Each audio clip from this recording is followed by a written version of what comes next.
get my camera. Let me get. RMZ he's got the most practical one. He's got the one that fits in your pocket. Oh, you got a snack. You got the snack box, right? Yeah. That thing is so sick. I really wanted one. They're so expensive though. Which camera do I use? I can't use my camera because I'm using my. Can we just use a regular camera instead of the feature because I can't take it serious. Yeah, no problem. If you're using, I will change your name into RMV. Just so I can put it on. It's not. Think about the tournaments. How are you going to enter the VTuber tournament if there's no footage of you VTubing? There we go. That's over nice. there. That's so sick. So I want that. That would be such a nice travel stick because it's it's light as well, right? Yeah, it's your hands. So like this is about because my hand is like 8.1 inches, so it's like that. So that's 20 centimeters there. Damn. It looks like it looks like an ice cream sandwich. Oh my god. Yeah, smaller than a ruler. iPhone is here, so this is a 6. So like this is the iPhone 6. So it's like that, and even the width in it. The width in it. So if you've got a it Switch, matches it. It looks like the same size as like a Switch. Yeah, no, my Switch is actually bulkier. The Switch is actually... Wow. It's thicker. Switch is thicker, right? Yeah, so... But that will be like the ultimate C4. travel stick, but I don't know if I could use it on my lap because it's so small. Yeah, I think it just... No, you get... This hitbox was the most liked posting on Fear and Arcade's Twitter ever, which... It makes sense. It's the most unique one. Yeah, it's the most unique one.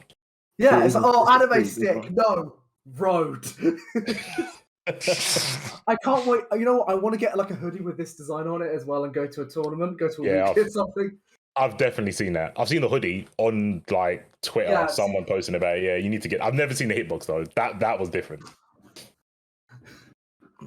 Oh, I loved it. I remember when I sent it to Jim. He was like, "Dude, seriously, this is incredible."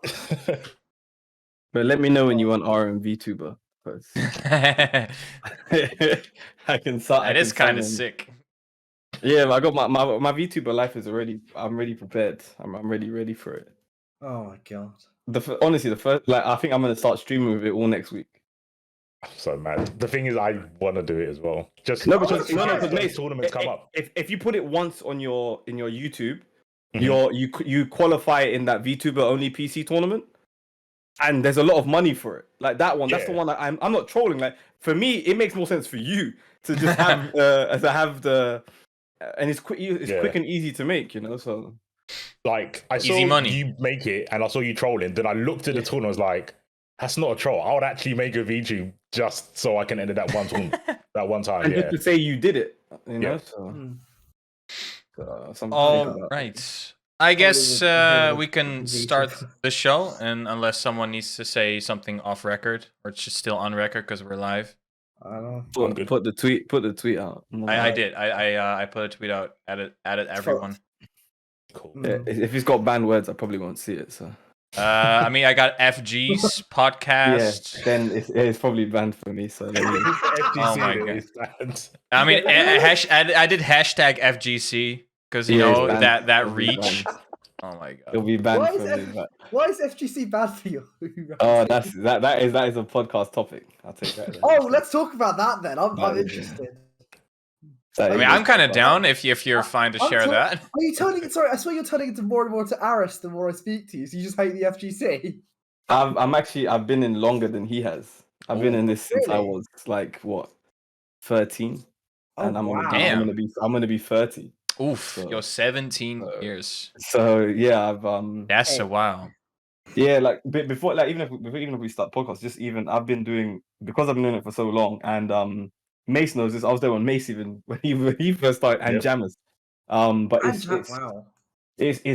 because I was there when everything was decentralized, and so when everything was like separate, and there were scenes. You had the UK scene, the Finnish scene, the Northern England scene, the French scene. So we were all separate before it became the homogenous central monster that it is now, where everyone is like the same.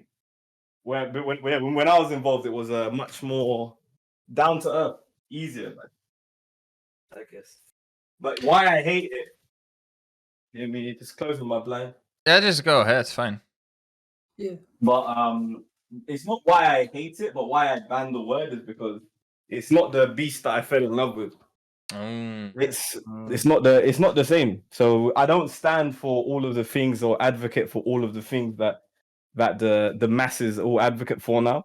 I love my games and I love everything it stands for, but I don't particularly have the same stance. So people believe you have to have the same stance because we share the same hobby, and that is not fair to a lot of people. It's Fair not enough. fair to assume we're all the same brush when we're completely different, and that's why we play fighting games. Like Mace lives in a completely different place from me, even though we're the same race. A completely different place. Actually, not for very long, but like a completely a completely different place. Even you, Jay, all of you, like we're all completely different. But fighting games unites us. Just because it unites us doesn't mean we're all the same. And I love that element that I could go to France and I'm hearing croissant speak, and I go to Japan and it was all different. But that is a bit more. So when I say don't like the FGC, or when I make tweets about it, say it's more to do it's just the new generation of things, like people calling Europe EU, that kind of generation of people. It's a new. I've watched these things happen. I was there before, so I've watched all of these things slowly turn. So damn, so that's kind of cool.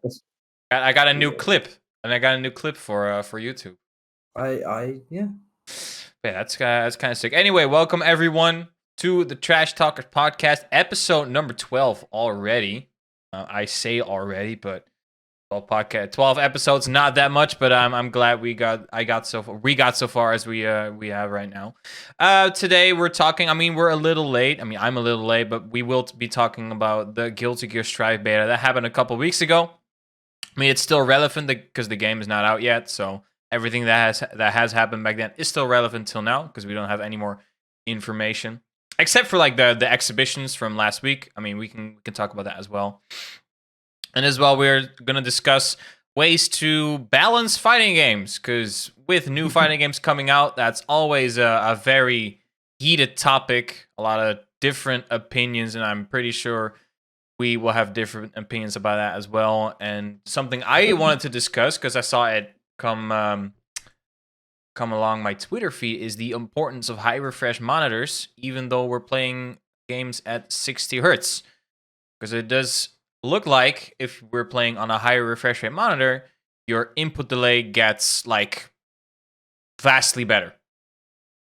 So I wanted to quickly touch on that maybe at the end of the show. But at the start, Guilty Gear Strive. I think C4 is probably our resident Guilty Gear expert, so to speak. Best person to have, to be honest.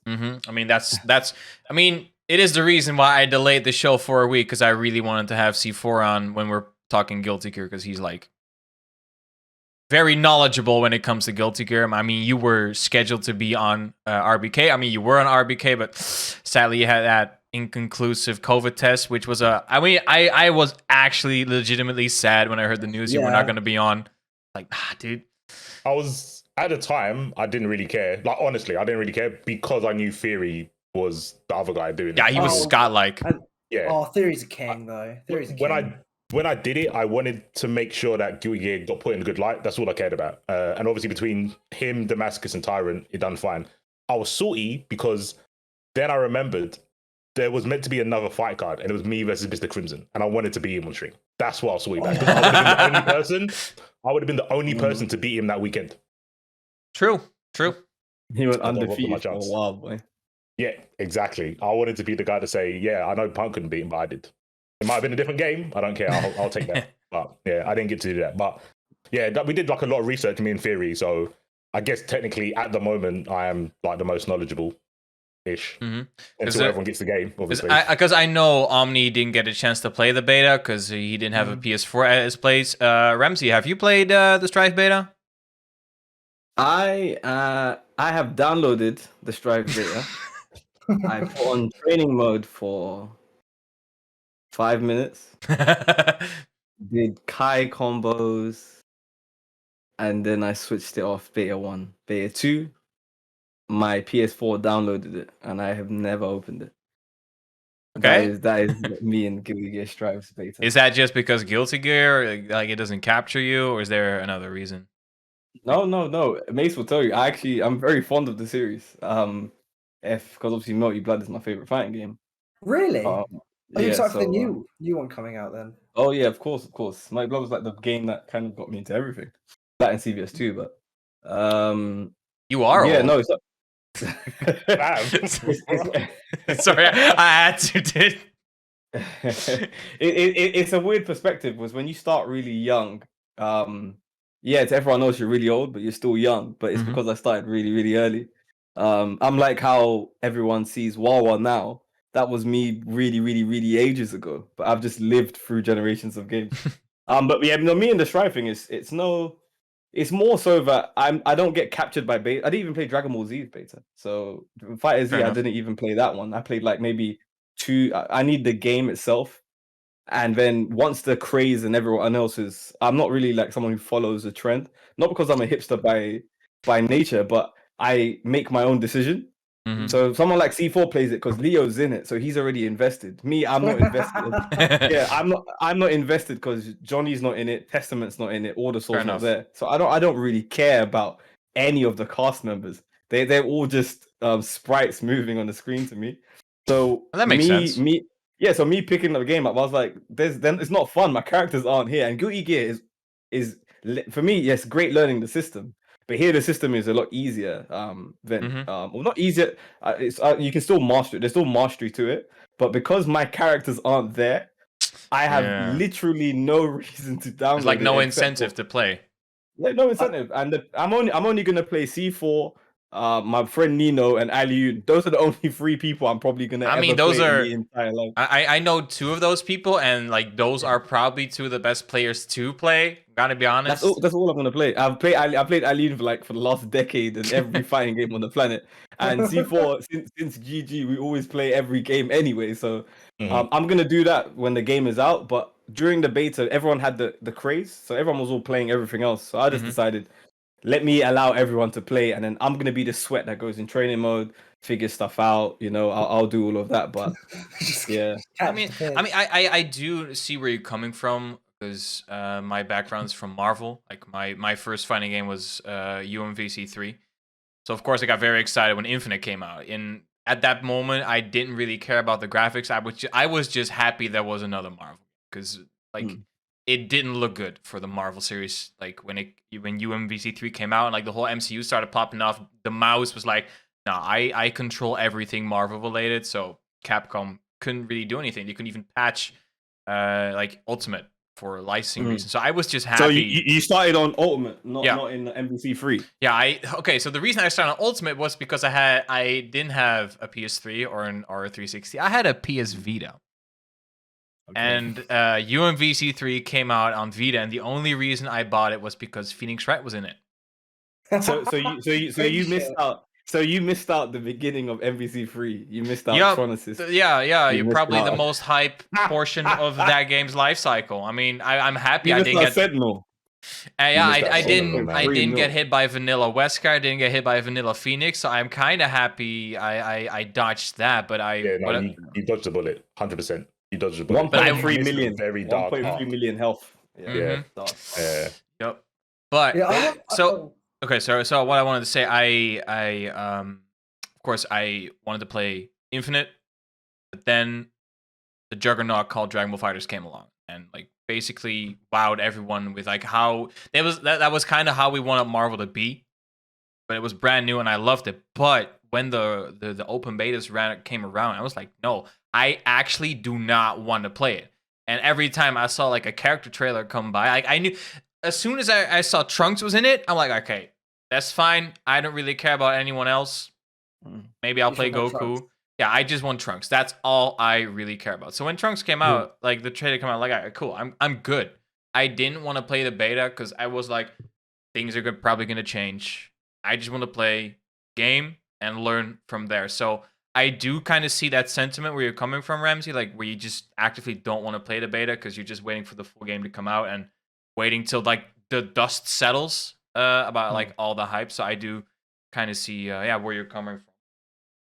But yeah, luckily for me, my friends aren't the ones who chase. Like I know C4 is gonna be just because Leo exists and it has the word guilty gear on it, and I know his and I've watched his prestige grow, and I've been there at his height of his power. So because I know I've watched that, I know where he that I know he's gonna be there. I know Alioun will be there too. Alioun, they both play for the actual aspect of enjoying a fighting game. Yeah. So I know those two will be there. So irrespective of what everyone else does, I know those two people will always be there. So I know if I turn it on, I know I can get banged up by them at any time. If I just go, oh, it's been a year, let me go play it. Oh, who am I gonna play this character? And then they'll beat me with my own character, or whatever happens at that time. So yeah, that's why I'm okay with like, don't get me wrong, I enjoy rollback and everyone playing anyone, but I'm not gonna just play anyone when I don't know how to play the game. I've never been a person that just presses buttons like an uneducated ape just because everyone else. I actually really agree with the sentiment. I hate starting a new fighting game and people say, "I'll just pick whoever." Like, no, I'm gonna go into the training mode. It's the shitty tutorial that is always there because this is another topic that we need to talk about. How awful fighting game tutorials are.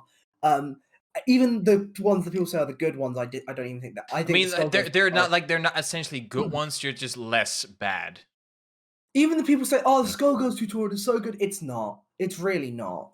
But it's like I will go into the lab, try and figure out some combos, try and figure out how the movement works, how block strings work, whatever, and then I'll play. I hate like my friends tried to get me into play a little bit of Xrd before Strike came out, and I thought, yeah, sure. And there was and I was like, okay, just gonna head into training mode just to figure out how the game plays. And they were like, no, just play with us. I was like, no, this game is fucking hard. Xrd is relentless, like actually relentless. No, I want to challenge you on that because there's this stigma that obviously I got my notes in front of me, but I already know anyway. But there's a stigma in general involved with GUI gear. That it's hard. So it's hard, and there's this natural stigma that the entire fighting game player base they use. What are you saying? It's not that it's hard. It's just there's more mechanics. But more doesn't mean essentially it's hard. It's hard. But there are more things like you need to keep track of, which I do see why people find that like more hard. But it's not. It's still a stigma. It's I want to challenge everyone every time someone say, "Oh, I'm not picking Strive, it's too hard," or whatever. It's just it's a different way of learning. There's different things you have to learn and you can't. It doesn't translate well with a lot of fighting games that people mainly play. That's the problem.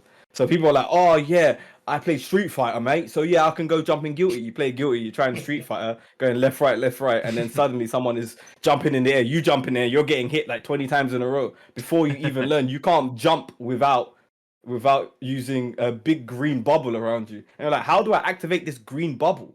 Oh no, I got hit by air unblockable. What does that mean? And then you get hit by these. It says air okay, and you're like, what the hell does that mean? And you're just getting hit over and over, and then all of this happens. So there's just more. It's hard.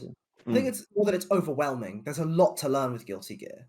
I won't argue there, but I still wouldn't. It's still not a hard game. It's still not the hardest game. It's a game. It's a game rich. It's a game that has the mastery peak. Like peak of mastery is very high, but it's not a hard game. A concept to learn. You jump. You have to put a green bubble on you, or you get hit. You're on the ground, you run, you can do green bubble to stop you, or you keep running. Or your character keeps running. These are simple things, but like I said about fighting games teaching you. So people expect that from Guilty Gear. It doesn't tell you straight away. But people are just like, oh my god, it's really hard. And then the rumors start happening and everyone starts saying it's hard. And then that's what happens with Guilty. I'll chuck in something real quick. So I'm kind of with RMZ when it comes to like the FTC. I like fighting game players. That's it. There's fighting game heads. I don't care about the FTC. Same way I don't care about Guilty Gear, I care about Leo. I only downloaded the beta when Leo got announced. I didn't care about the game before that. I said I'll probably play Axel because he's British and he can zone. That's what I was gonna do. And then Leo dropped and I was like, damn, I'm gonna have to make another Google Doc. That's literally it now.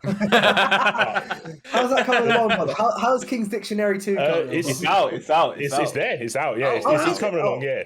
So for the first like 2 weeks, you won't see me play any matches because, like RMC said, I don't care. I got asked to put my footage up, and if you see on my YouTube, there's no audio because I didn't plan to upload it. I planned to use the footage from matches for the Googled it. I didn't care about showing people that I can play the game. I don't need to do that. I'm not that insecure. I just wanted to find tech. But anyway, so the thing with depth and a game being hard, the FGC use hard derogatory. Like they use it as a bad thing, but then when they want it to be a good thing, they use the word depth. That's the difference. Yes. So when they want to make something not seem appealing, they'll use depth. And there's no good term for accessible.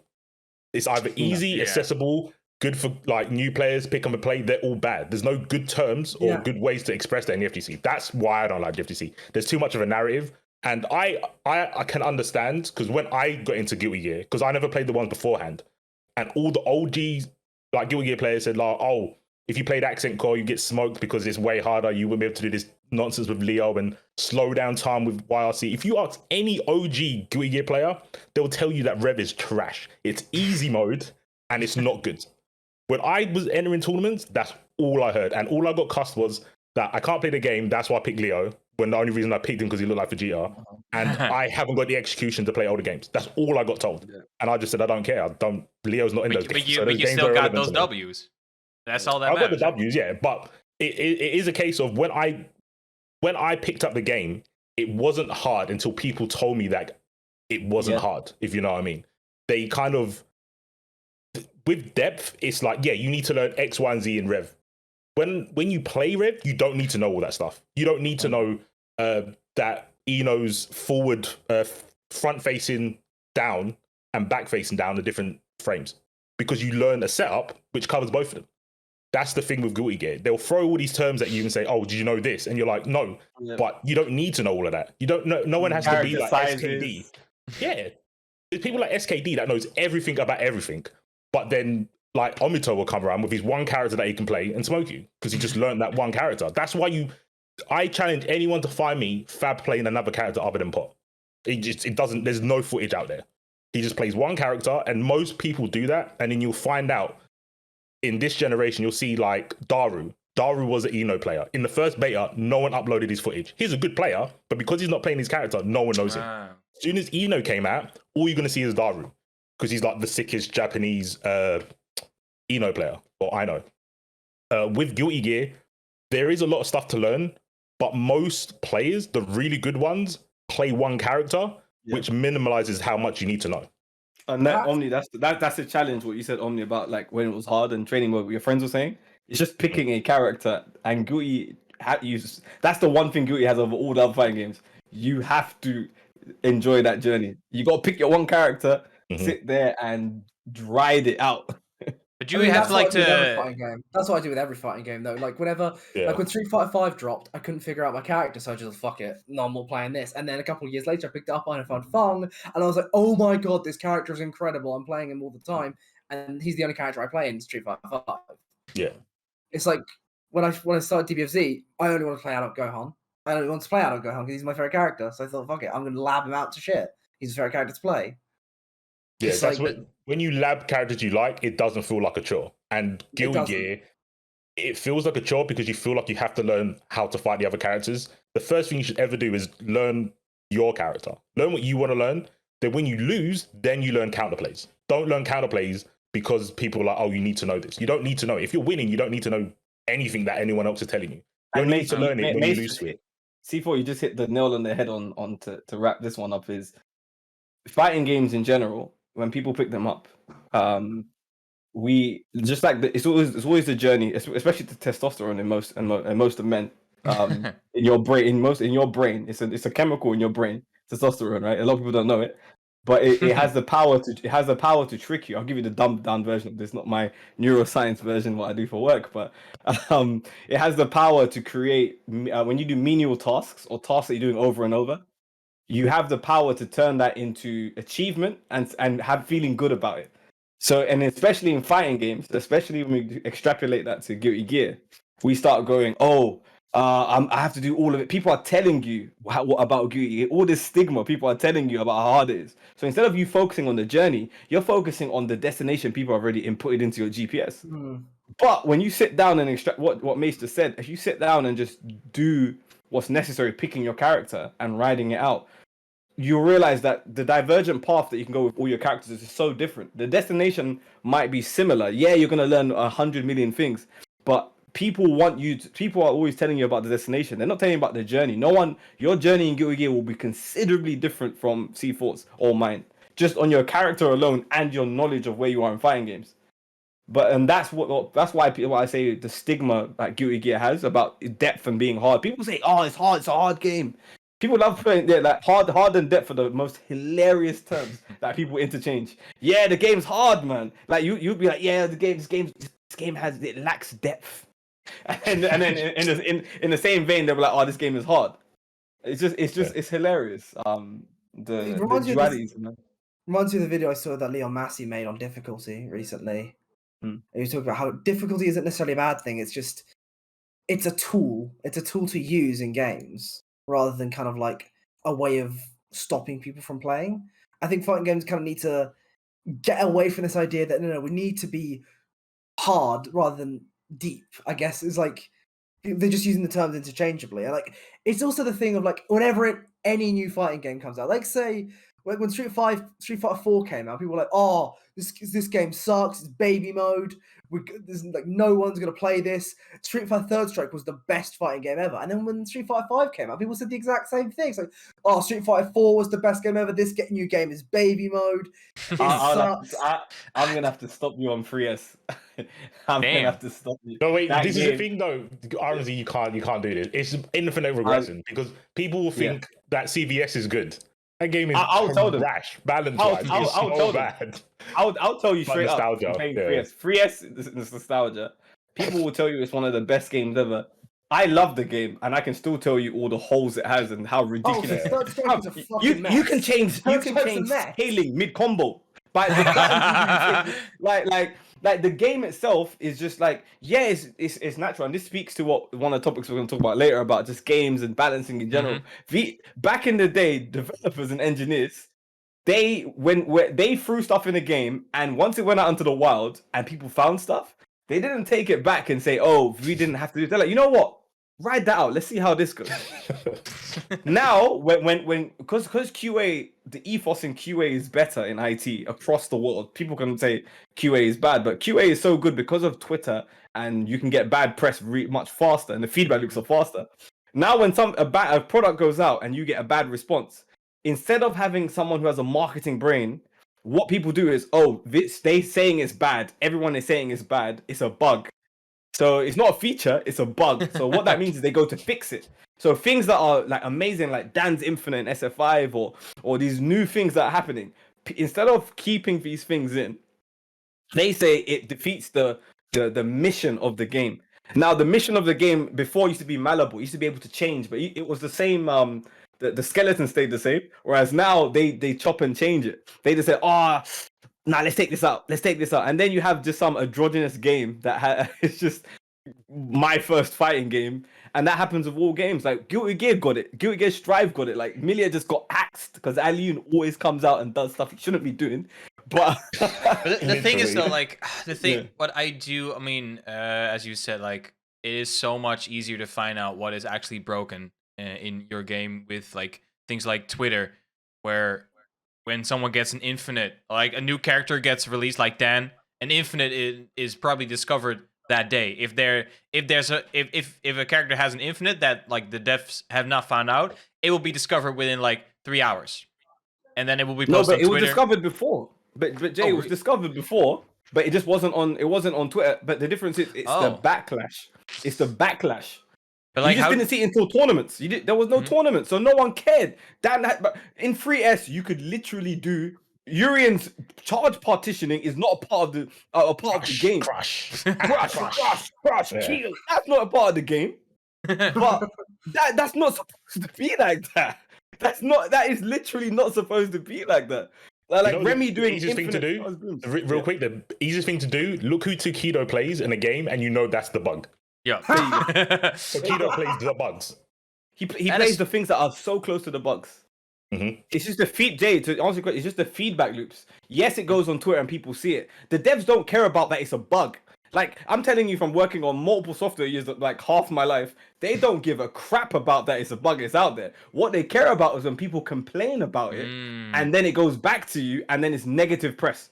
because the internet. But the thing with press. the thing with that, if people like give in to like that negative things, like if I hear that, I'm like, okay, so what's gonna happen is that if every like developer or company thinks that way, Twitter will be able to strong arm developers to making patches like they want.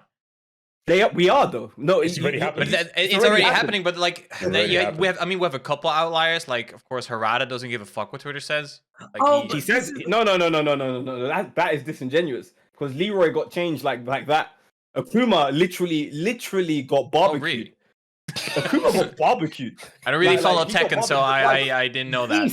Geese got slapped. Yeah, and what was the other character? Noctis. All the characters that aren't from Tekken. I heard about Noctis. I heard about Noctis being oh, this character's not fair. Leroy, like he doesn't fit. He doesn't belong in Tekken because they're not used to the legacy of the character. They're going, this character's broken. Why has Akuma got meter? Why is he teleporting? He's like, he's a new character. Like, get used to it. They didn't get used to it. They just made Akuma in line with Tekken instead of bringing Akuma to Tekken. Wow, that kind of sucks. I didn't know that. And Jay, that's what it is. Jeez. Yeah, that's what it is, Jay. So I see where you're coming from, but we're choosing the path of violence here. We're choosing the path of violence. I mean, that's what Twitter's become, right? Twitter's like mostly violence nowadays. No, it's an echo chamber, but yeah, that's true. Yeah, I will agree with that. But it's an echo chamber. It's just about fighting games and complaining. When you have negative press, it speaks much louder because negative press affects your dollars. But the people who buy don't tweet. No one tweets and says like I just got a good Uber Eats. Like I was at Nate's house, Riversuit's house, where we had a nice food, nice meal.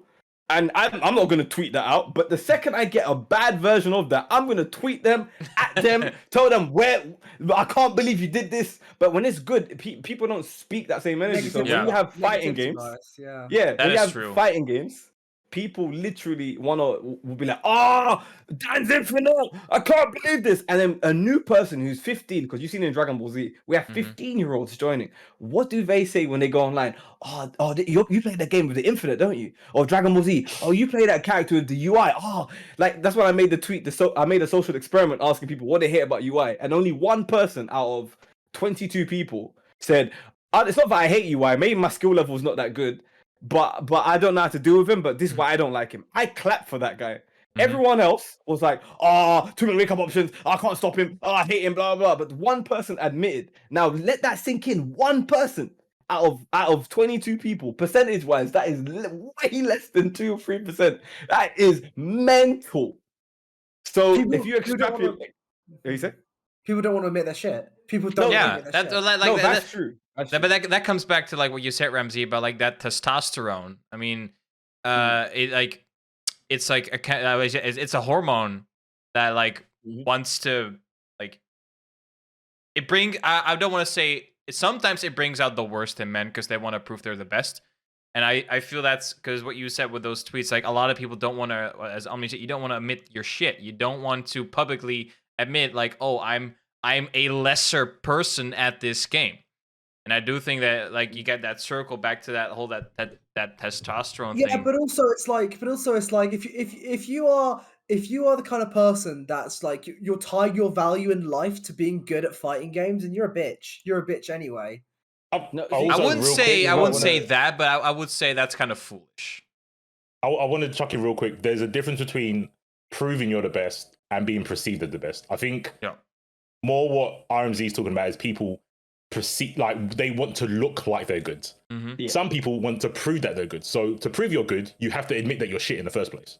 That's why there's only one person doing that. It's easy to make someone think you look good. I could walk around like posting like medals and shit of like what I've done with Leo. I don't need to do that. I don't need to prove no one. I feel like I don't need to prove to anyone. People that believe it know it, and that's good enough for me. If 4 people look at the Google Doc and they get good, my job is done. I think a lot of people want to seem like they're not bad at a game, which I understand, but it's way easier to do. I don't know if they get much gratification. Like I don't know. I don't know why people do it, but yeah, I think there's a big difference between proving it and letting people perceive, and I think that's what Omni's on about as well. The people that want you to think that they're good, they're actual dickheads. Like, I mean, that's like. Nick's pointed something out in the chat that I really agree on. Like he says, Pink Square and DBFZ is the perfect example of appearing to be good. Yeah. I mean, Wawa's a yellow square because Wawa plays against the best people in the world. Yeah. Also And then like people come him. in Damascus and shit like, oh, Wawa's a yellow square. He sucks. And like, excuse Bro, me?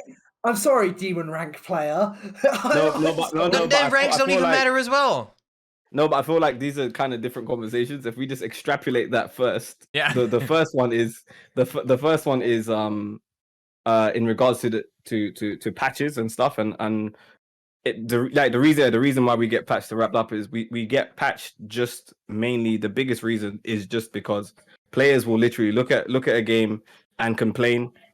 I'm not saying you can't or you cannot, but the majority of players will do that, and majority of players, like May said, come from two camps: proving you're the best, and just let's try. Yeah, people. There's actually three: trying to be the best, proving you're the best, and other.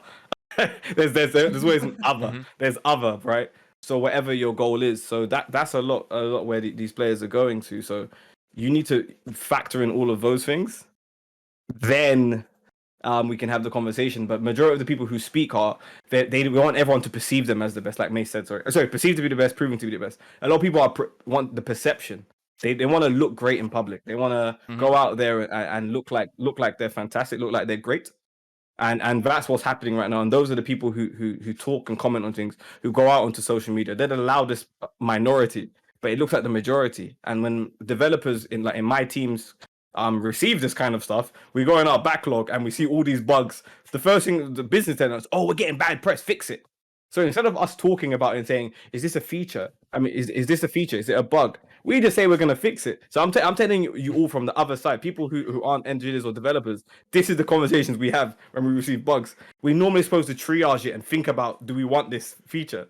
But no, because of the bad press, you force our hand, and now we're releasing a patch, and now you're getting the game, and now you're validated because you on Twitter you talked about it, and now we have a loop, and that's where fighting games are in terms of balance. That's where we are right now. If I can agree with Nick in the chat, he said that's why I say gamers aren't devs. Thank you. People don't know what they actually want. It's like, I remember we were talking on the podcast maybe a couple of months ago. I mean, we've said this multiple times. Like gamers don't, whatever. Yeah, is it like a recurring topic it's a recurring theme. It's a recurring theme where it's like people say they want, I really want a really unique character in Dragon Ball Fighters, and then they get a unique character in like Zamasu, and like, this character sucks. Shit. He sucks. Wow, Bardock. Wow. It's like people don't know what they want. This is why we should let developers fucking decide. Like, this is why Harada says, don't ask me for shit, because you don't know what you want. I'm paid to develop this fucking game. I'm going to decide what you want because I know what you want better than you do. You know what it is? I had a similar kind of conversation with RMZ. It's basically people want to feel like they can have a choice. They want baby on the character select screen, but they're going to pick Z-Broly. Yeah. Yes. That's what it is. But then you take it away and they rage again. Exactly, yeah. If baby wasn't there, regardless of that character's good or bad, being able to pick the option of being different, that's what most people want. They just want to be able to choose. And they probably won't choose it because they'll play it and go, actually, funny enough, I just want to win more than be like unique. And then they pick what wins, which is fine.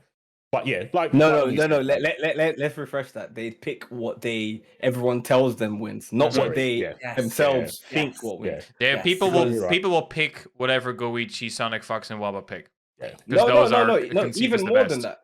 They'll pick their teams. That's different. I'm talking about their actual pool of characters. If we did like what Monster Hunter does, we tell you your usage. If you look at their usage will literally follow word for word, bar for bar, what the next icy 5 list that insert player from NA's just put up.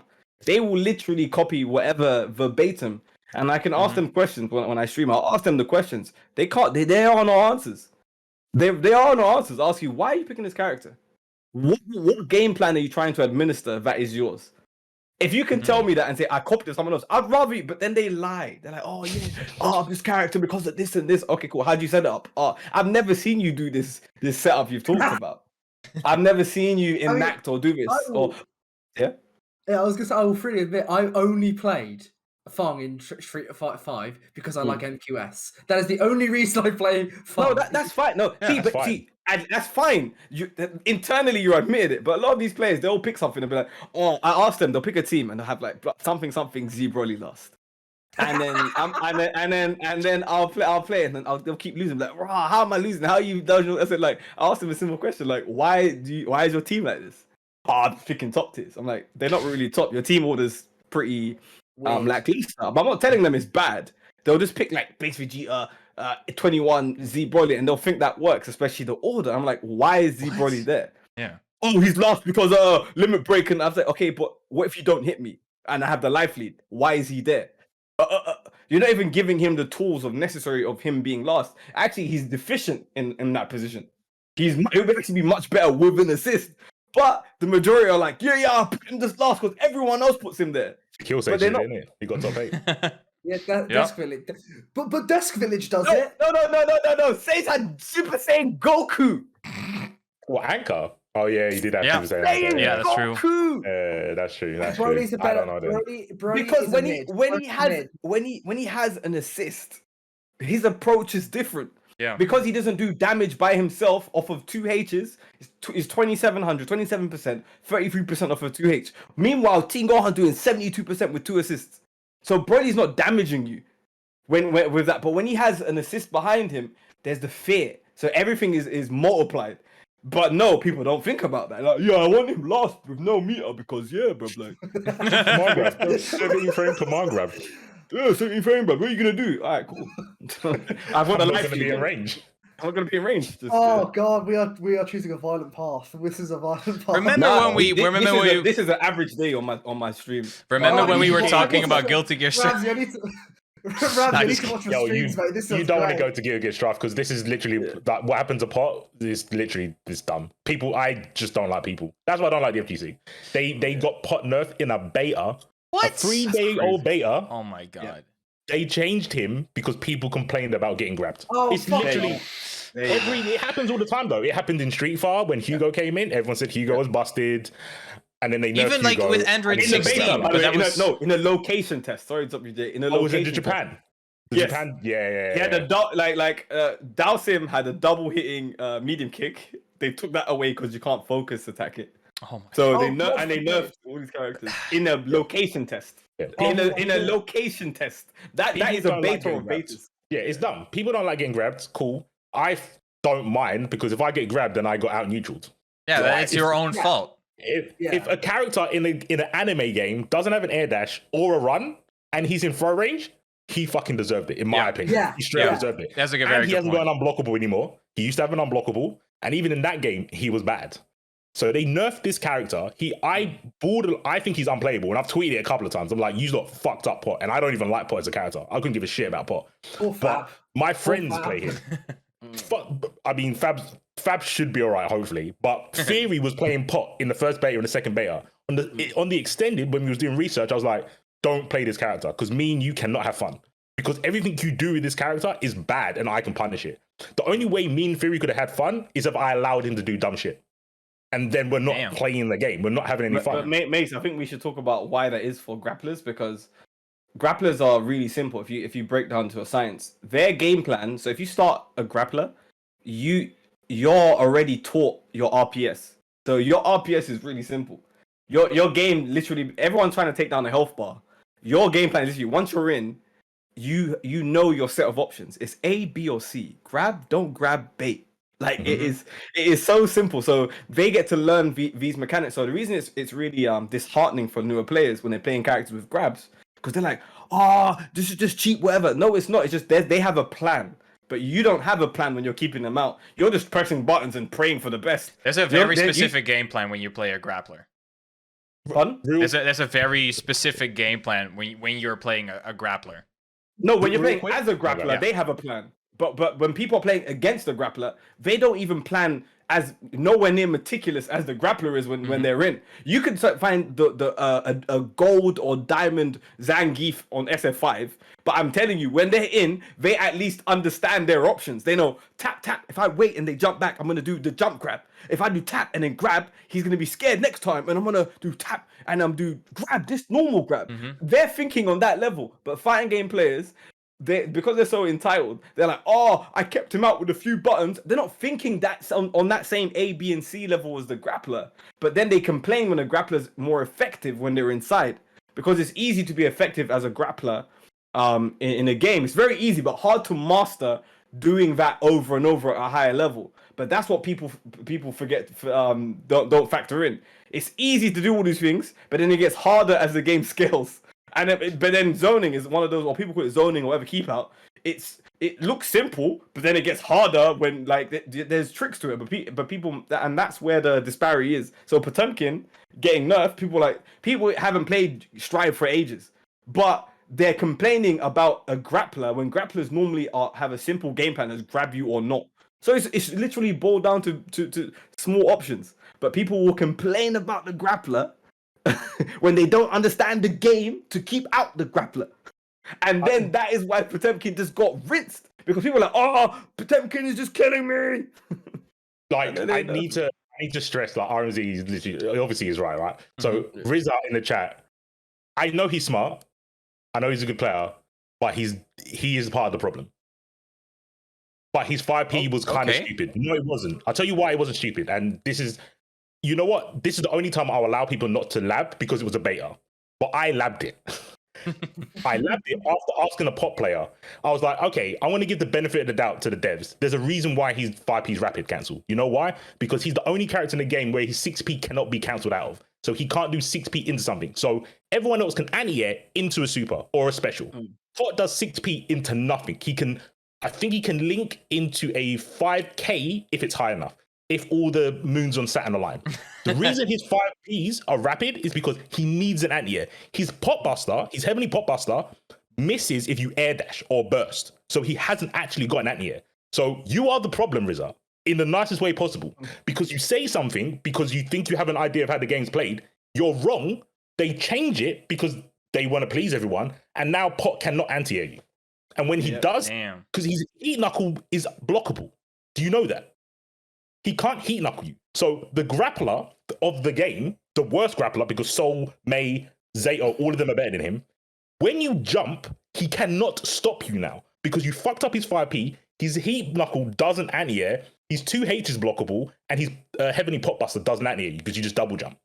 How does a grappler play the game when you can hold up back and there's no repercussions now? Because you've said he's 5P stupid. And there's the balance of grapplers that every game since Street Fighter 4 has continually messed up. Until Dragon Ball, actually. Until Dragon Ball is the only game where grapplers are actually... and Dragon Ball, they're not even really grapplers. They're people with grabs. People with grabs. Because Dragon Ball, everyone fucking plays the same. Everyone is, all right, I'm going to hard knock down you and 50-50 you. That's basically the game, yeah. They're big bodies. They're not really grapplers. Like Broly. But they're not big bodies though, because they remove fuzzies in the. I don't know why. I didn't want that. I never answered. Like I said, there's different conversations. Yeah, I agree. But they're just bigger characters with bigger hurt boxes. Yeah, but that doesn't balance them at all. That doesn't balance them. Not hurt boxes. I mean, this flows very well into like our balancing topic that we wanted to cover, because I mean. I just sat like for the last 30 minutes. I just sat there and watched and listened because y'all been throwing so much information. I'm kind of scared that I'm gonna get like an invoice from RMZ. Like here's the cost for the lecture I gave you, chat. No. I'm kidding, but like no, but I'm a licensed coach. I am actually a coach. Damn. And I do have a day rate, but I offer my services for everyone in the who plays fighting games. At least 1 hour is free. That's on the house. No matter what you're talking about, life, games, or whatever. The first hour of all my sessions, or you come into my stream, is completely free. And everyone knows that. I said that is for mental health, for everything. That is free. Just to let you know, Jade, everyone, that is completely free. I mean, the show is 1.5 hours, so I'm probably gonna get billed for that last 30 minutes. Dude, Ramsey, I really need to watch your streams. They sound great. Yeah. For those who don't, I mean, if you're in this stream, you're probably already. Just go follow RMZ. Quick shout out. But the thing is, like, I am of course very like I think me and Omni are like inexperienced when it comes to guilty. I think that's the correct term. Yeah. So I mean, and I love learning, especially when it comes to fighting games. I love learning like new things. So I I just listened there, like taking all this information about like Guilty Gear. But like, of course, me and Omni were mostly focused. On Dragon Ball. I'm kind of done with the game. I just don't want to look at it again. I only commentate it. I will only commentate it because if I play, I just frustrate myself and like it pisses me off. Yeah, exactly. It pisses me off. But I mean, like, if I'm going to be honest, the last couple of months I've just been labbing different fighting games just for fun. Okay, people need to play fucking TFH. TFH is so good. Well, the fighting hurts. Them fighting hurts, yeah, but it's so good. It's so good. But I can understand why people like. You were playing it. I know that. Yeah, I've been playing it. Yeah. I'm not playing it now because my mates don't play it. It's a good game, but good doesn't matter. Like everyone says they want rollback. They don't really want rollback. They just want. They want to play deeper, darker. A deeper, darker criminal link. Oh no! Let's talk about this. No. Yeah, but that's true. Though, like everyone says, like yeah, we won't. And I saw on Twitter with people like fucking condemning that fucking Virtua Fighter re-release. Like, oh, it doesn't have rollback, so I'm not gonna play it. Like, that's the thing. Rollback isn't the problem. Shitty internet is the problem. And if you have shitty internet, you're not gonna be able to play a fighting game. It's not even that. It's just like I'm getting, especially like the last 2 years. I would say last 2 years, there has been like a sense of entitlement from the entire FGC. That's just saying that if your game does not have rollback, it's default bad. I spoke to Ini, and me and Damascus spoke to Ini about this because Ini was, in my eyes, he's the guy that made rollback or rollout. Like he did the petition for Dragon Ball to get rollback. Like he cares a lot about the Enigma, game. right? Yeah, sorry, Enigma. Yeah. So I spoke to him about it, and I had a problem because with the virtual fire, I'm like, you're not gonna get. Let's be 100% real. Enigma's not gonna buy virtual fire. No. Right. Let's keep it real. Rollback or no rollback, he ain't getting that game, which is fine, right? Yeah. But I said the problem that we have is when you tell people, oh, it's not got rollback, it's not worth getting, you're stopping the community, which is already small, from getting new players. Some people don't care about rollback. Some people might have friends that they can play with. Some people just like going to team mode. Someone might even just have a good connection that they can play on the nade base. Believe it or not. Some people are like that. They're built different. The infrastructure is built different. So what you're doing is marginalizing a minority by saying don't get this game because it hasn't got rollback when you're not going to get it in the first place. Yeah. If rollback was such an issue, we would all be playing KI right now. But we're not. Yeah. We'd all be on Fight K right now. Or Skullgirls or TFH. Yeah. There's so many games mate, it's I'm going to speak to, like, I'm meeting you watching Demon Slayer tomorrow, so yeah. I'm speaking to tomorrow, but there's one quote he said, so Jay and Omni, they're having like a proper conversation. So they were going in, and I just watch because I like to, because for the new generation of fighting players, I like to see where their head's at. So I just sit down, listen. I don't really get involved. But there's one quote, I think he said word verbatim was, no one that advocates for rollback is saying it's the only thing that matters. And when he said that, I could tell that he doesn't quite understand the bigger picture. And if he ever listens to this or sees this, I hope he does, because I want to say it in long form, so he hears this. That is not the case. People are literally saying the opposite of what he's saying. So I admire the goal, but people are literally saying it is the only thing that matters. Yeah, there's no nuance in other people. There's no nuance. And that's where the problem with Twitter is, though. Yeah. That's like the problem. No, that's not Twitter. No, but the thing is as well, like the thing is with Twitter, there's no nuance. And like people, there is no people. No. People choose not to use it. People choose not to. Yeah, okay, that's my Twitter. I can say, like, me and Mace have like, we literally had a discussion about this. Completely different, the same end goal on many things, just like Xavier and Magneto. The same end goal, but completely different ways of going about it. I can still explain my stance in a respectful way. On Twitter, you have to. I'm trying to get this for a buzz. I'm gonna say this phrase, and you all have to follow what I'm saying. Roll back or roll out, or this hashtag. Do all of that because you're weaponizing a community. So when people are saying, so that's why I disagree. It's not Twitter. That is the worst out I've ever heard, because I don't use Twitter that way. I don't pick people to circle jerk me when I say stuff. I expect people to challenge me and be like, oh yeah, you know what? I don't agree with you. I love that. I love when you tell me what I don't agree, because now I have a position, you got a position. Let's talk and discuss, and maybe I might change. I'm probably not, but maybe I might like bend more to yours. So the rollback one is a particular one for me because I don't speak on it, because not only do I work in the space, So when I'm hearing people just speak about it and they don't know what they're talking about, it's hilarious, especially when they don't understand the implementations of it. But they're just parroting what other people who are way more experienced. And when Keats is speaking, like Keats is saying, "Oh yeah," but they just parrot what Keats says. Now I agree with the sentiment that Keats says about it's not games need rollback. No, it's not the games should have rollback. Is that you need it at this moment in time? You're saying things that make common sense. No one's gonna disagree with that. But what we're attacking is not the initial stance, and that's the disagreement that Ini and a lot of them are going with. They think that because I disagree or people disagree with one thing, with delayed-based apologists or something. No, delayed is bad, but please don't sit here and say, "But I on my screen I have 98. I've got NBA multi-blood. I've got plus R third strike. I got all these things. I will pay my money of games I want to play. It doesn't matter about the code, but people, when they equate to what they're doing now, is equating all of that. So the newer players are parroting, and that's what they don't realize. The newer players are like, "Oh, I ain't got rollback, so I'm not going to play it." That is bad because games like VF and all of those, they will lose that little support that they have, because no random, like my cousins who played VF back in the day, they're not going to buy it again. The people who are going to buy it are sweats. So now you are literally trying to knife it in the back, and you don't even realize it. Even if you got a good cause, it's how you're going about it and how you're weaponizing your message. And they don't realize how they're weaponizing their message. And that's why I say, yeah, Twitter is a problem, but the bigger thing is how people weaponize their messages, and they don't realize they're doing it. Like, oh, roll back or roll out. That is with me or against me. Yeah, that's not a very, very good stance to take. Like There's no nuance Dragon in the Ball. slogan. Yeah. There's no nuance. Like I love Dragon Ball. It has terrible netcode. When I stop playing, I only play online for freaking Twitch to get paid or YouTube. I can play in my spare time. I ain't got time for that. But do I want it? I advocate for it. I message Bamco. I ask every month or so, hey, are we getting any updates? So I am doing something. Mm-hmm. But what they want is you to go cold turkey and do a strike. And say, hey, do a strike, and like, you know what I mean? Do a strike, and then maybe something's gonna happen.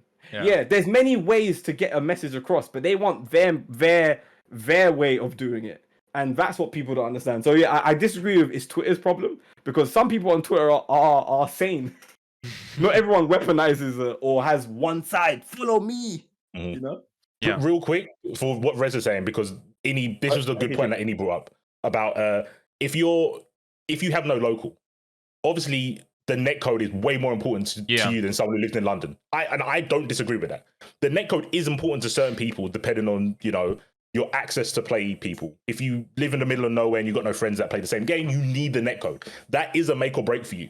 But a lot of the people talking, that's not their case. And there's a different message when you say to a dev, put rollback in the game, or I'm not buying it, or can you, look at all these other games that have rollback. I want to play your game. Put rollback in. There's two different messages. Yeah. One's a boycott that you cannot back up, because it doesn't matter how many people say rollback or roll out, they're still playing the game. Mm-hmm. Probably bar Enigma. He's like the only one who's like, I'm playing Destiny now. All the other people that do it, that are saying they're on Parsec, are now saying it's better to play on PSN. Mm-hmm. Look at it. Look at the people in the tournaments, on the Parsec tournaments, saying they're going to go back to PSN now. Oh yeah, and Jay and Omni. Finish your point, please. Oh no, that's basically it. I understand from what Riz is saying, basically that some people it is more important for, but those people are getting drowned out by the people that are doing it for attention, because they can just drive down, they can jump on the bus 2 stops and then play offline. Yeah, no, and Jay and Omni, this is a perfect example of what I mean by how people don't have the nuance to have a discussion. Mm-hmm. We're here talking about something else. Reza, he's making a good point, but they're changing my position. My position isn't to not say it shouldn't be here, but they will flip it and say, "Oh, so you're saying because you said this, I hate that. You must mean this." No, my position is this. That's why when I discuss, I always reiterate my position. I say, no, I'm specifically talking about this. Get to that. We can talk. We can open up a new dialogue. But when Reza like Reza as in Reza Madness, Reza, yeah. Mm-hmm. Yeah. So like people will say like, oh, so what about my locals? I'm not talking. That's a different discussion. That's a siloed discussion. But let's have an actual discussion. We're talking about this, but they will attack you, and that's the power of that's Twitter's problem, or people on Twitter. They will attack you on stances you don't even have any interest of defending, but because they'll score it, and then they'll say this is who you are now. They'll paint your where you should be. And that is the problem with Twitter.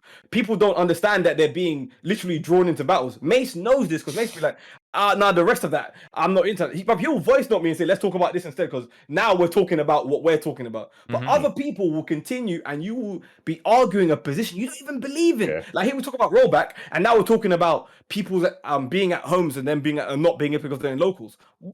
Who disagrees with that? Like that's like a non-argumentative point. We all agree on that. But just because I disagree with that doesn't mean I also disagree it shouldn't exist or it shouldn't be there. We want Mr. Pope and RMZ to play the game. Why would we not want rollback in the game? Like, is RMZ's right. I kind of, only because I know Riz, I'm like, look, I'm not saying that. I had to alliterate, but on Twitter, if you do that for every person, on Twitter, it's just so much more aggro, and it seems like people are being disingenuous because it's like, who would argue against rollback? No one would argue against rollback. I'm arguing about the message you're saying or the narrative you're spinning. But that's it. To do it with Riz is fine. We can do it like here, it's all whatever. But imagine that every day, all the time. It's just taking like an hour a day to like fight people on Twitter. That gets exhausting. But I do. The thing is, though, I do think rollback is an important part, but I also think the reason why people focus on it so much, which I mean, it's kind of a double-edged sword. On one point, like having rollback is never bad unless it's like implemented like badly. Unless it's bad rollback. Then if like I'd rather have good delay-based netcode than bad rollback netcode.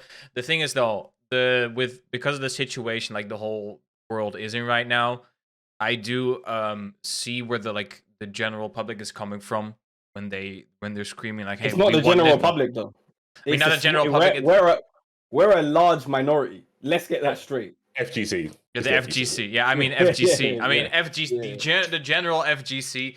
I mean, and even when you bring up a good point. I mean, I'm saying the general FGC. Like the people that are just like shouting for rollback are they're the loud minority. Like they're a very, very, very loud minority.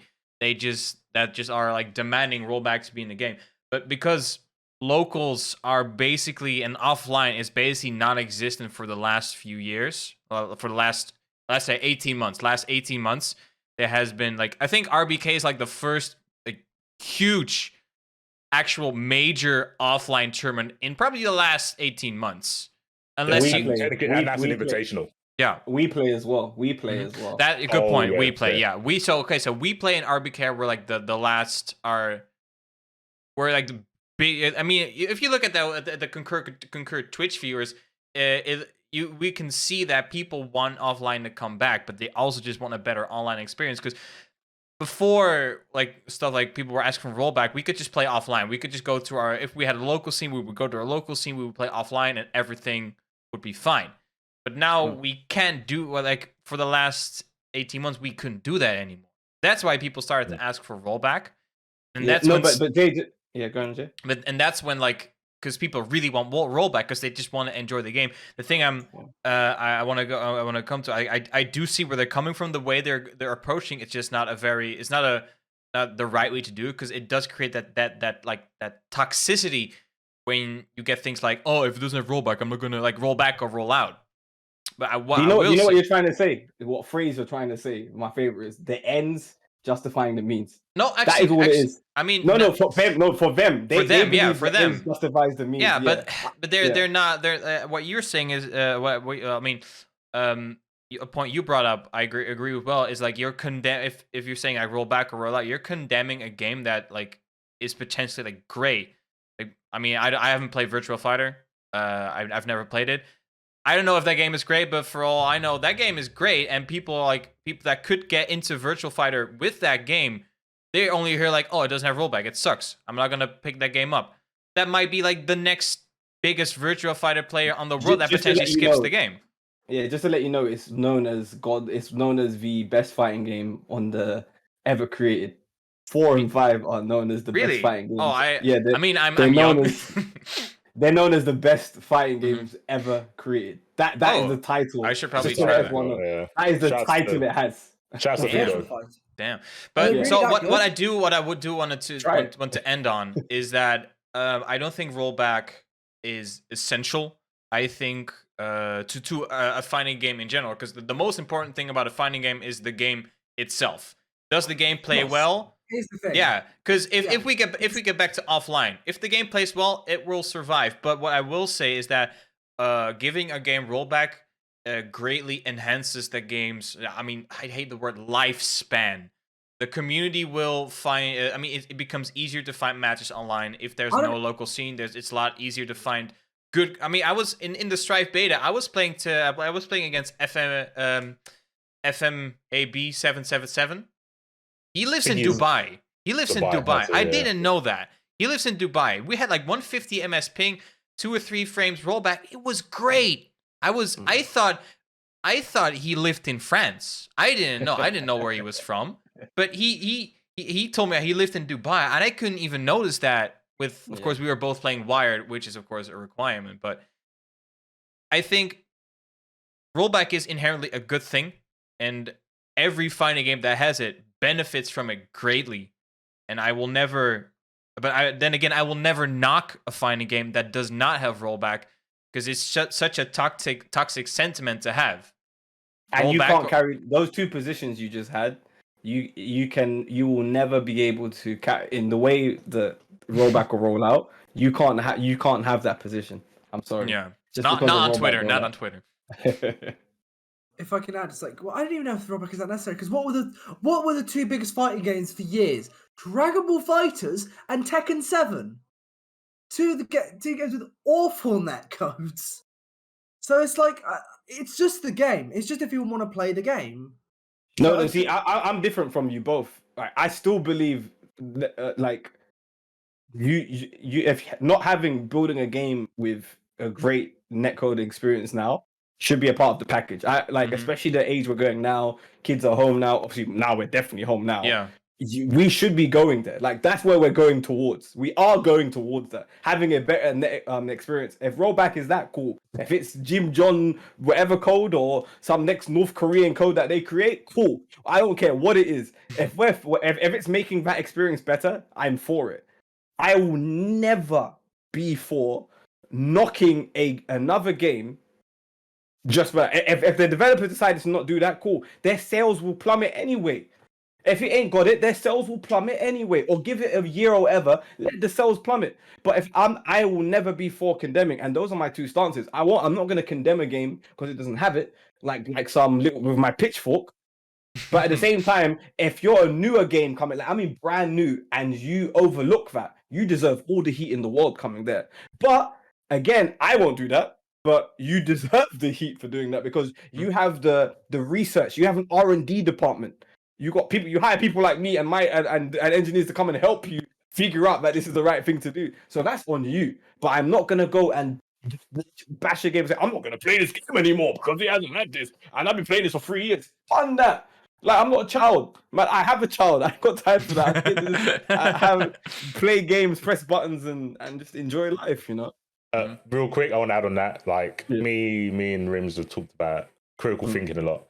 I think with the virtual fighter thing, it annoys me that a lot of these players are smart, right? Playing fire games isn't easy. There's a lot of like thought process, blah blah blah. Only for big brains, right?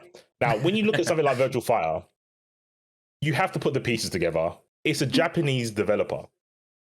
When have Japanese developers cared about rollback? In what timeline? They've not done it.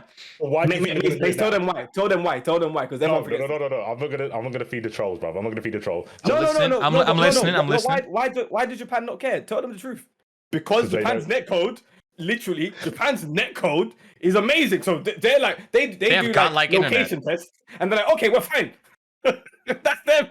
They play wired. Everyone's not joking. Yeah, their infrastructure allows for net delay base to be fine. And if you ask me, delay base works better for fighting games than rollback when it's done properly, because You can't anti-air something you can't see. You can anti-air something moving in slow motion. You can't anti-air something when one frame they're in the air, then the rollback hits you, and then you're actually getting thrown. So there's that as well. Also, obviously they've never done it before, and why on earth would they? Why would they put rollback in a game that's so niche in the first place? This is what I don't understand, right? So if this was like a big game, if it was like One Piece or something, that makes sense because they know they're going to get a lot of people on. Most people haven't even heard. Most of the people in the FGC right now haven't heard of Virtual Fighter. Never. So why they don't even know the Evo champions? They don't even know who Fudo is. They don't even know who Fudo is. They don't know Itabashi Zangief.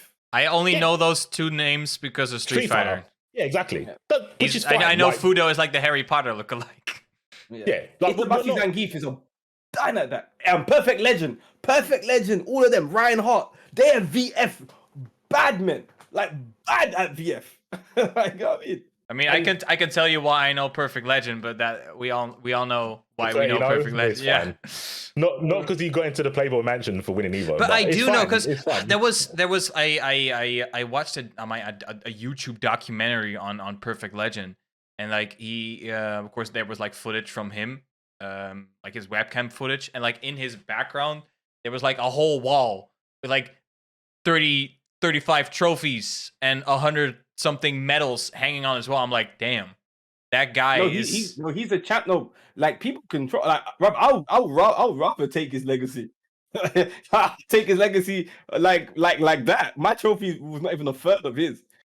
Like, I'll take it in a heartbeat. That is a player. But anyway, yeah. But like I said, shout outs to Carl, Perfect Legend. Like he's people like in VF, people don't know that. They don't know these things. But like Mace was saying, but they want to put in such a niche game. It's such a like, and you wanna push your cause so much that you're overlooking like you want a Thanos snap, like all these games are just like. You know what did do that? Flexel did that. I guarantee you, only 3 people on this panel and in the chat know what Flexel is. What game that is? They put rollback in that game. Exactly. Exactly. It made no difference. What? Flexel? EX Fighting Layer. Oh, I know EX Fighting Layer. I tried that. They put rollback in that game. Yeah, they put rollback in the game. Yeah, I heard that. Wait, stop. Did you hear what you just said? It was fun. It had rollback. Are you playing it now? No, but because I played it in a free weekend. The thing is, I wanted to buy it, but I think that was like a couple months ago. No, stop. You don't have to defend yourself. It's a simple question. Sorry.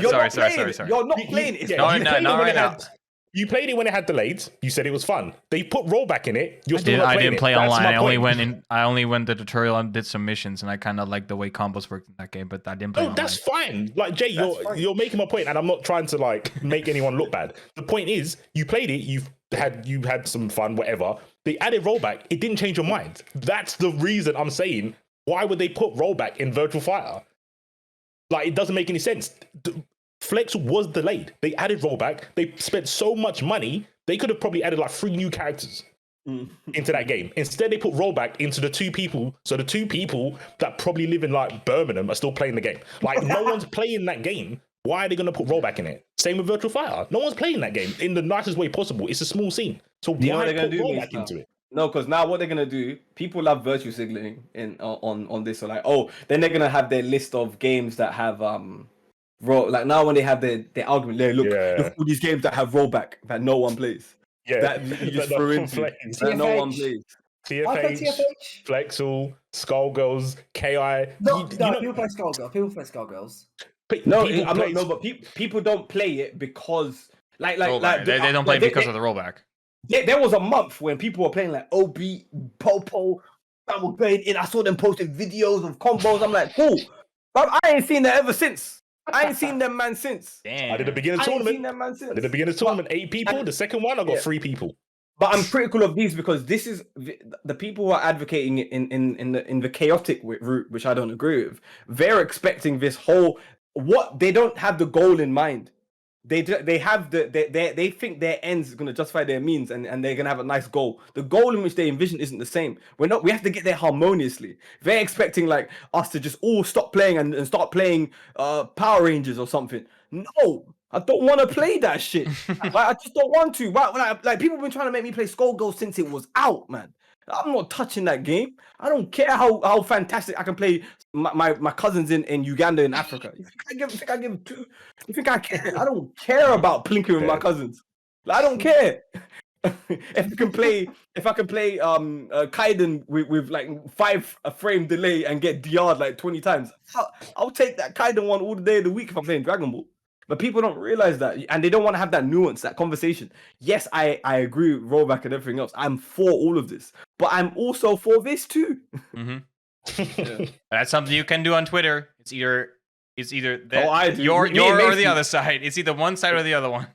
Me and Mace do all the time. Yeah, Rizzo was asking about indie games. Most indie games are rollback because the Cannon brothers that made it, they give it to you for free. Yeah, the big devs don't use it because they don't want to look cheap. That's the only reason I can think of. That's why Street Fighter don't want it. It's because they want to use their infrastructure. They don't want to use the free one that Fightcade's got. GGPO. What GGPO? Let me give Reza a nice link for netcode since everyone wants to read about netcode. I got schooled because I didn't know when everyone was first doing this. Damascus, who else? Gerald and RMZ like told me about it, like the differences and stuff. Because I just saw the phrase rollback and I was like, I played rollback. I played First Strike Online. That had rollback and that was unplayable. Yeah, you can put that in the chat. Put that in the chat if you want for Reza. Yeah. First Strike Online has rollback. That to me is the worst combination you can put. A game with parries having rollback, that's actually unplayable. Yes. Like, how can you parry something with rollback? And that's the thing. Like coming back to you in that case, I'd rather have like good delay base instead of like very early generation rollback.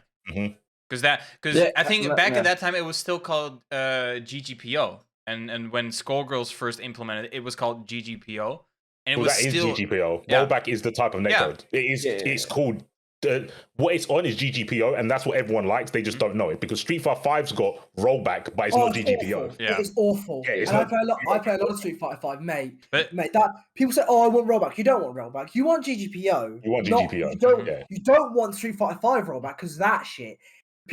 I can't do stuff properly in that game because people are jumping on the screen around the screen. I can't fucking react to anything. Yeah. What does it mean again? No, go ahead. What did GGPO stand for again? Good game, peace out, or something? No, for real. Like it was something. It was something very basic. I sent the link in the VIP room chat. But, I'm pretty sure the GG part from GGPO is actually a good game.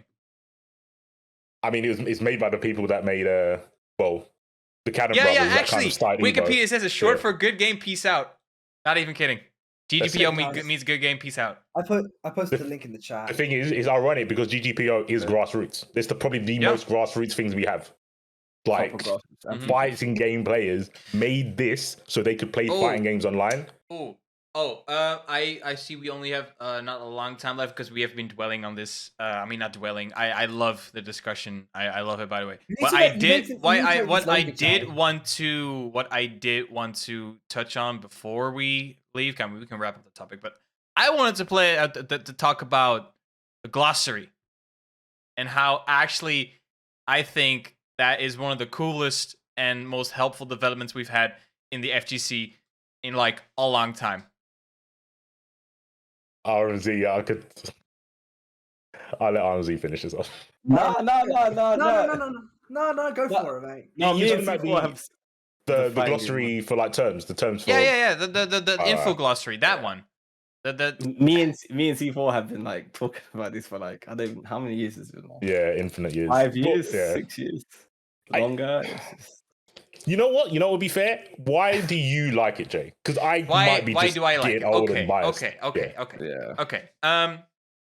I mean, it comes back to like my social circle. I am basically the only one that's really into fighting games. I've always had friends that like stand by the sidelines. They will watch Evo. They will watch Tekken because they think it's hype as fuck. And I don't play Tekken. I kind of know what's going on. But even if you don't know what's going on, Tekken and Smash, they look hype as fuck.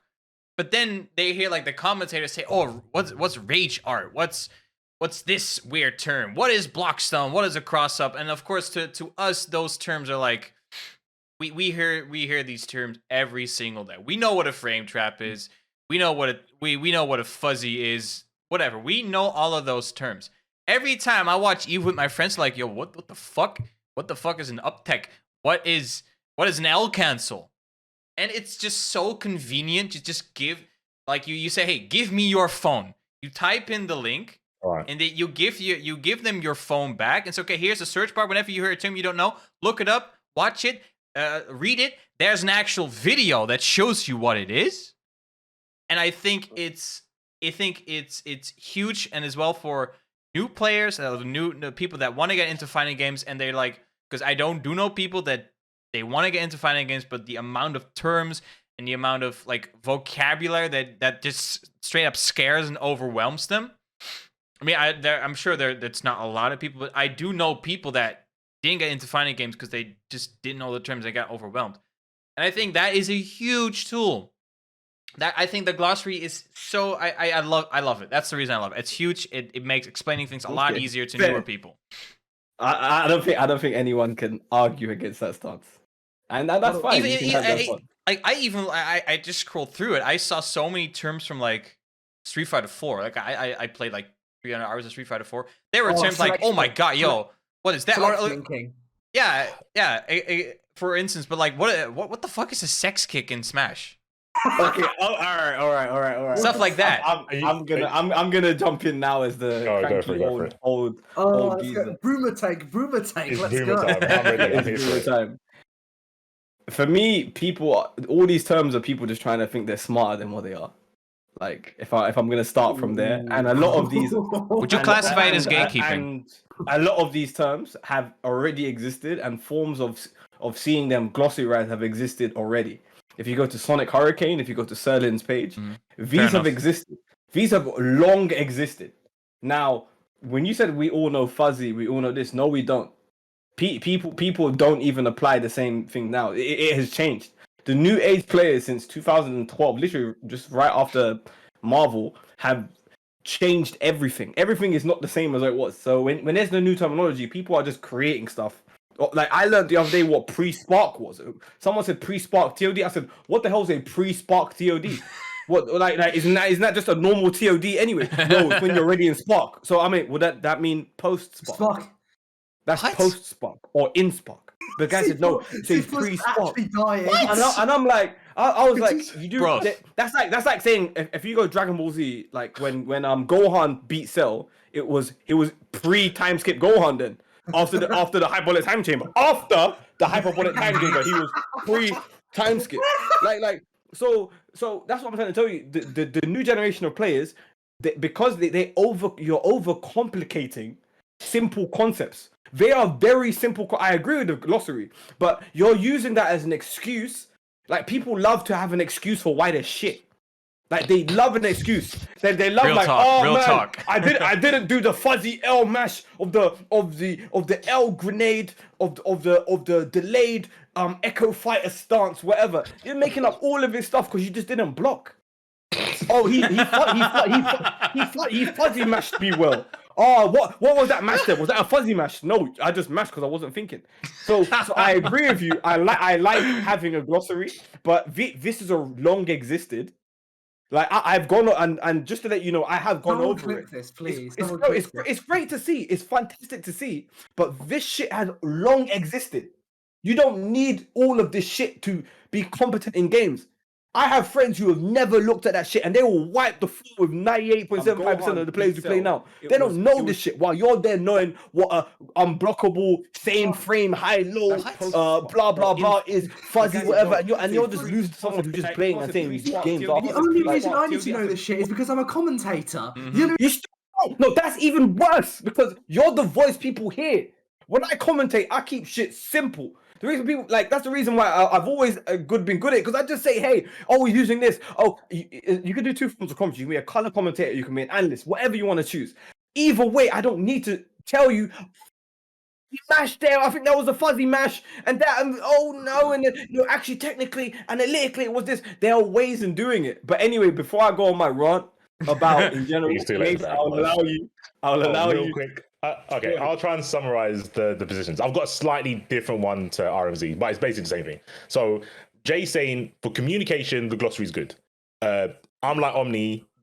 If you hear me talk about Dragon Ball and about Cross Tekken, totally different. Because Cross Tekken, I am a catchphrase, say what you see. Because I know the Cross Tekken guys don't need to know about fuzzy jumping. We'll be like, oh, he jumped the command grab. That's it. I don't need to give it a nice shiny word. Because I'll just say, yeah, he jumped. Good for him. Whether it be delayed or not. Because every time someone says fuzzy, I'm like, oh, an OS. I don't know why you called it a fuzzy when it's an OS. You're doing two options in one input. Like, it's not But it's new. a fuzzy. It's fuzzy, bro. It's a fuzzy. Yeah, it has to be fuzzy. Or a trip guard when it's lack of trip guards. But whatever. It's fine. So I know when Jay's talking about it, it's to communicate with other people, which I totally understand.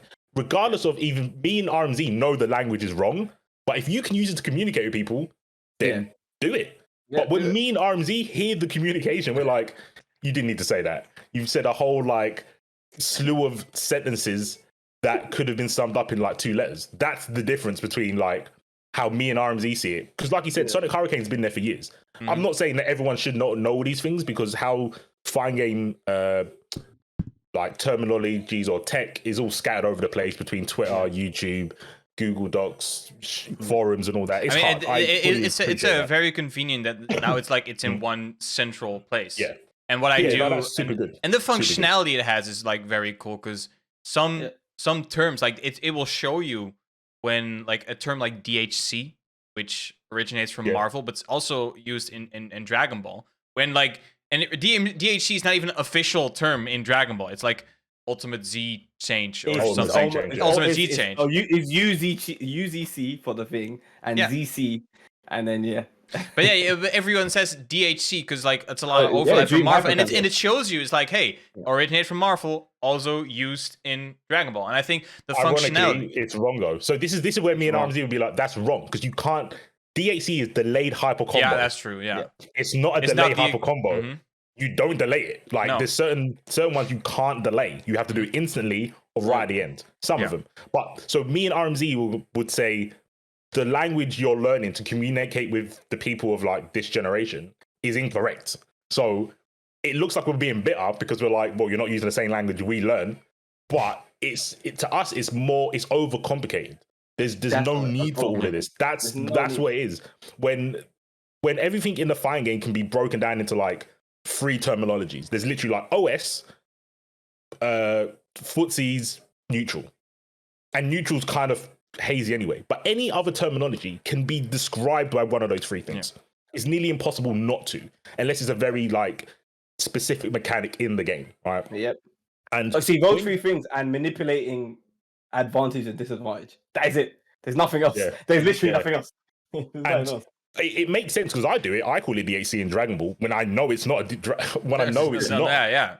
I know it's not, but I commentate and I'm like, what's the easiest thing to say to get the point across to the majority of people? So we have to. I feel like I have to, but I don't. I'm being lazy. If I'm totally honest, I'm being lazy because in other games I wouldn't do that. The thing is with commentary as well. Like it's not always. Of course, when you like talking about a game like Cross Tekken. People that watch that stream, they play Cross Tekken. I don't think people that don't play Cross Tekken will nowadays watch a Cross Tekken stream because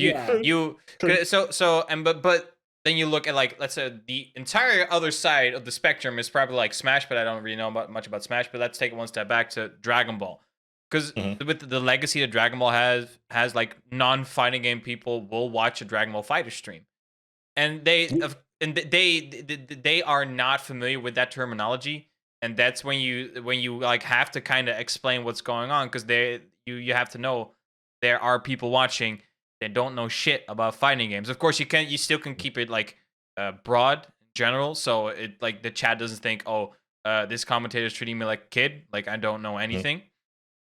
But I do think you do need maybe verbose is not the right term, but you do need to explain more when it comes to different games.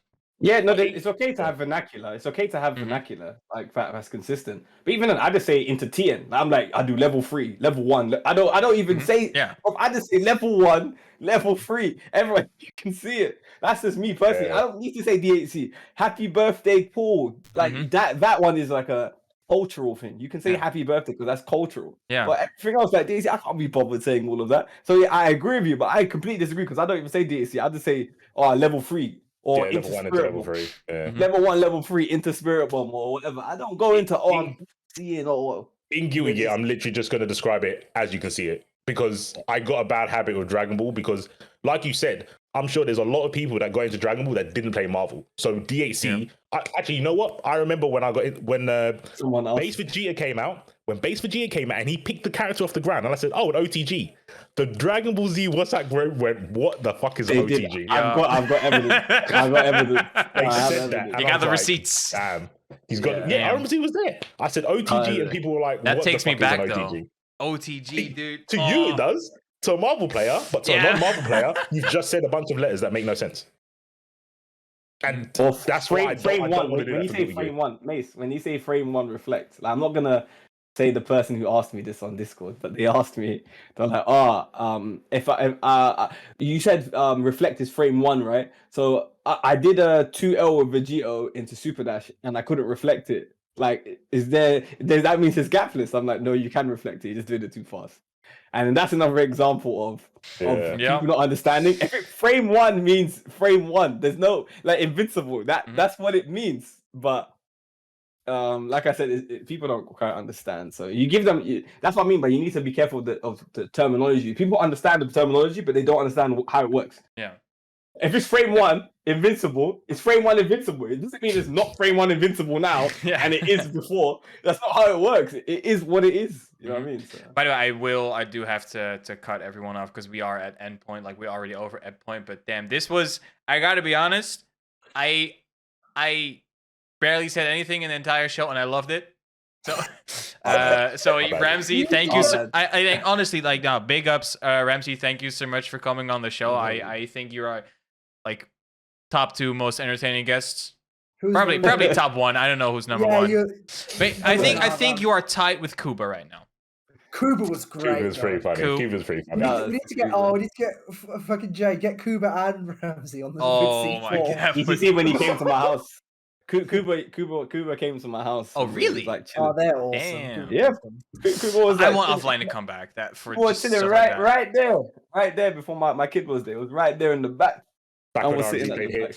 Damn. I mean, I keep saying whenever like Offline comes back and the whole coronavirus is like just a hazy memory, I'm just gonna fly over to the UK and meet everyone here.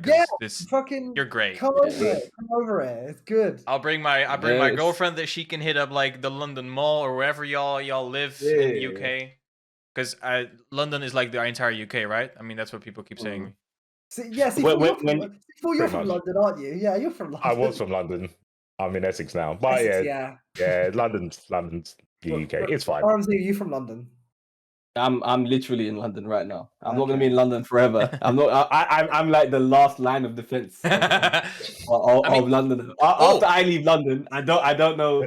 I don't know, man. I don't know if the London team will still be a London team. But jokes aside, I'll still be traveling to London. But I'm only gonna be 50 minutes away from London. But yeah, I've been in London my whole life. Nice. Anyway, LD until I die. East End. Or E3. IC3, yeah. Anyway, thank you everyone for watching. Before we of course shut down the stream, it's of course time for plugging.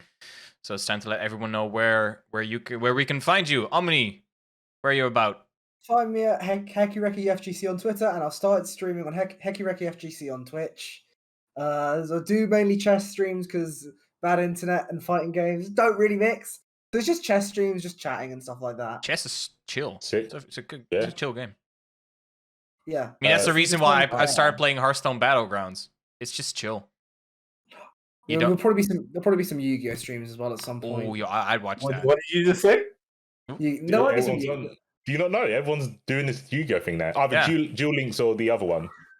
Is that what everyone's something fake, right? Where were you 18 years ago when I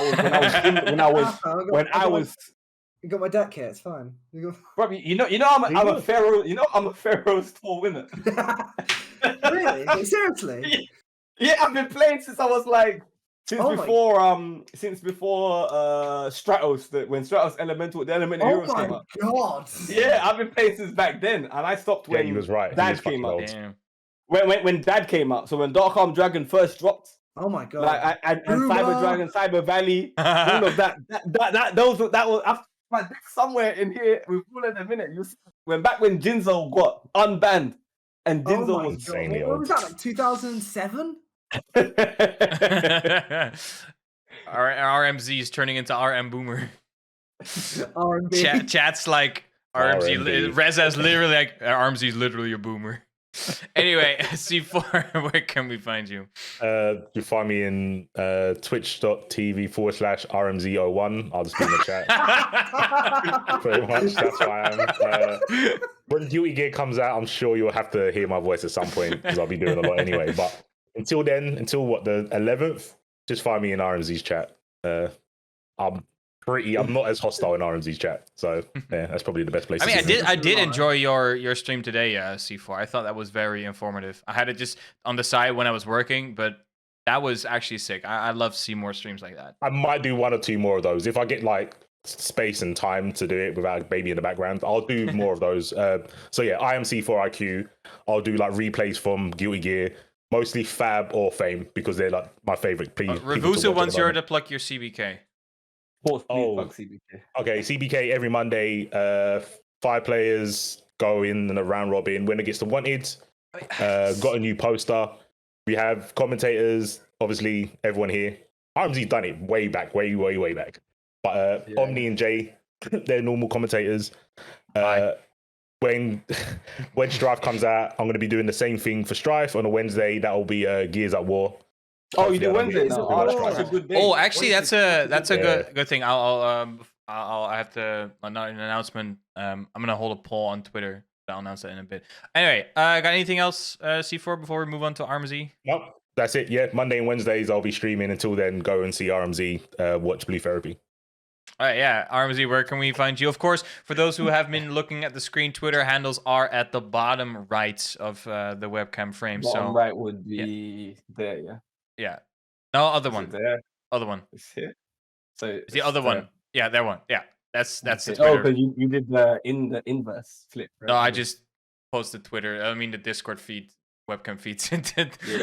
Yeah. So I'm saying the video. So me obviously I hate plugging myself, but if it's there, it's there. It's my name _UK. If you can't spell Ramsey, RMZ, Z with a Z. RMZ _ UK. Yeah, that's that obviously I got YouTube, all that fun stuff, but it's there. You'll find it. I don't know how you find it. It's on my Twitch. My name RMZ01. Yeah, go check him out. Like if you like listening to what RMZ was shouting about today, you should definitely check him out on Twitter, YouTube, Twitch. Wherever he's at. Oh yeah, sorry. That I will plug one thing. Every Thursday we do Blue Therapy streams. At 8 p.m. And today, I think at 9 p.m. we're gonna watch Ghanaian Mortal Kombat. So if you're very interested in watching Ghanaian Mortal Kombat, I'll be streaming in 20 minutes of just watching Ghanaian Mortal Kombat. So be ready for that. I think you said Ghanaian Mortal Kombat like 6 times in the last like 20 I gotta repeat it because it's that good? If you know the meme, I don't want peace. I want problems always.